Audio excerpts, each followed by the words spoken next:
السلام علیکم عزیز طالبات، کیا حال چال ہے؟ جماعت پنجم کے لیے میرا 25واں لیکچر ہے اردو کا۔ بیٹا ہم 7واں چیپٹر سبق شروع کر رہے ہیں۔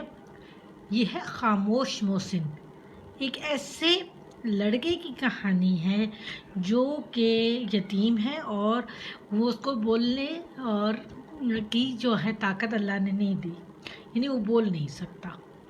وہ اپنی بوڑھی دادی کے ساتھ رہتا ہے۔ وہ کس طرح سے زندگی گزار رہا ہے، وہ کیا کرتا ہے، اس کے بارے میں آج ہم ڈیٹیل میں پڑھیں گے، ٹھیک ہے؟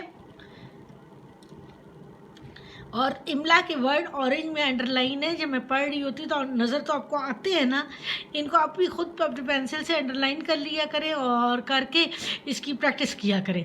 اور جب میں بھیجتی ہوں تو تب بھی آپ انڈر لائن کر سکتے ہیں، درمیان میں بیٹھ کے انڈر لائن کر سکتے ہیں، لیکن یہ پریکٹس ہونی چاہیے تاکہ ریڈنگ اور رائٹنگ املا بہتر ہو آپ لوگوں کی، ٹھیک ہے؟ اللہ دینو ایک یتیم لڑکا تھا۔ ابھی یتیم لکھا ہوا ہے نا، اورنج سے انڈر لائن ہوا ہے۔ ابھی وہ بہت چھوٹا تھا کہ اس کے والدین انتقال کر گئے۔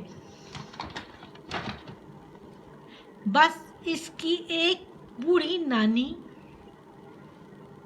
تھی جس نے اسے پالا پوسا تھا، یعنی اس کو بڑا کیا تھا۔ اب نانی بھی بہت بیمار رہنے لگی تھی۔ اللہ دینو دریا کے کنارے ایک چھوٹی سی بستی میں رہتا تھا۔ دریا کے کنارے ایک بستی میں رہتا تھا جس میں کل 15-20 گھر تھے۔ چھوٹی سی بستی تھی، 15-20 گھر تھے۔ سب غریب مچھیرے تھے۔ مچھیرے کون ہوتے؟ مچھلیاں پکڑنے والے۔ اور دریا سے مچھلیاں پکڑ کر اپنی گزر بسر کرتے تھے۔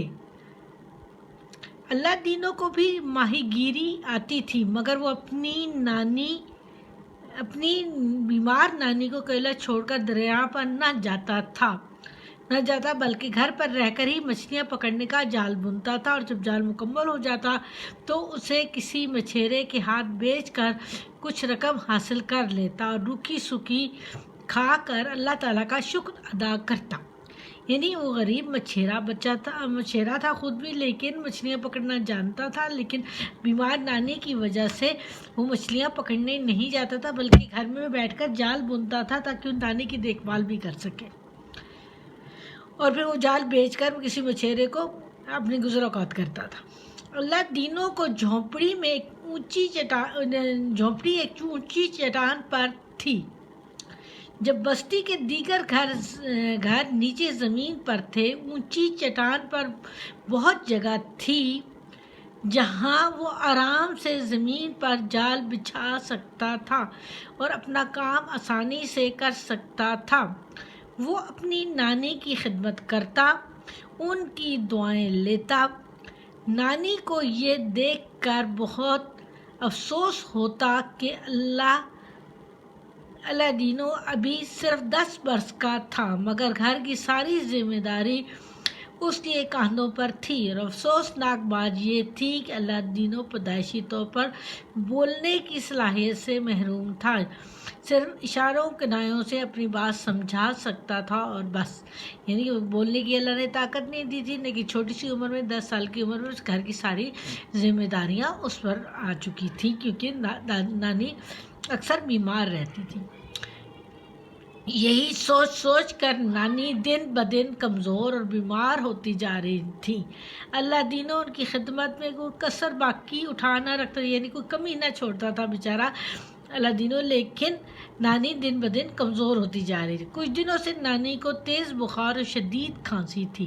وہ رات بھر سو بھی نہ پاتی تھی، یعنی وہ نانی بیمار تھی، انہیں بخار تھا اور وہ سو بھی نہیں سکتی تھی۔ گرمیوں کے دن تھے، وہ چٹان پر چرپائیاں بچھائے سو رہے تھے۔ گرمیوں کے دن تھے اور چرپائیاں بچھا کر وہ لوگ سو رہے تھے کہ نانی کو کھانسی کا شدید دورہ پڑا۔ اللہ دینوں نے سراہی سے پانی اڈیل کر نانی کو پلا سکے۔ انڈیلا کے دانے کو پلا سکے۔ اچانک اس کی نظر دریا پر پڑی جس کی موجیں خوفناک حد تک بپھری ہوئی تھی، یعنی طوفانی کیفیت تھی، بپھری ہوئی تھی، طوفان آنے والا تھا۔